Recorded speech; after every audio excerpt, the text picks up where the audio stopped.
गहराई में जैसा त्रिकाल ध्रुव चैतन्य परमात्मा जानने में आया, ऐसा राग और द्वेष का भाव जानने में नहीं आता है। ये अनुभूति का राज आपको कह रहा हूं।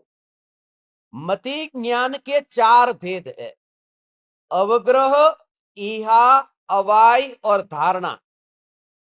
तो भगवान आत्मा जो ज्ञानी को जानने में आता है, उसमें भगवान आत्मा का अवग्रह ज्ञान होता है, ईहा भी होता है, अवाय और धारणा भी होता है। धारणा में भगवान आत्मा आता है।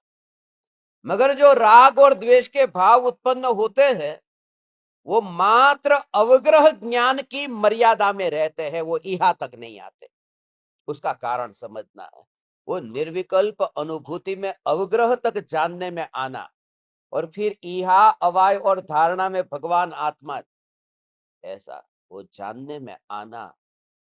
और जानने में आकर के भी बस वो जानने में आना, उसके अंदर उपयोग यदि न जोड़ा तो फिर वहीं पर ही रुक जाता है। बस वो राग ऐसा है। रास्ते पर एक महिला मिली, उस महिला से बात हुई, बहुत सारी बात हुई, और फिर घर आ गए। और फिर किसी ने पूछा कि उस महिला के साथ में क्या क्या बात हुई थी, तो बताया। पहले तो ये पूछा, फिर ये पूछा, फिर ये कहा, ये सब बातें बताई। फिर ये प्रश्न पूछा कि जिस महिला से तुम्हारी ये सब बातें हुई, उस महिला ने साड़ी कैसी पहनी थी? तो बोले वो मुझे याद नहीं। अब साड़ी नहीं पहनी थी? पहनी थी। साड़ी पहनी थी, वो जानने में नहीं आई थी? जानने में आई थी ना।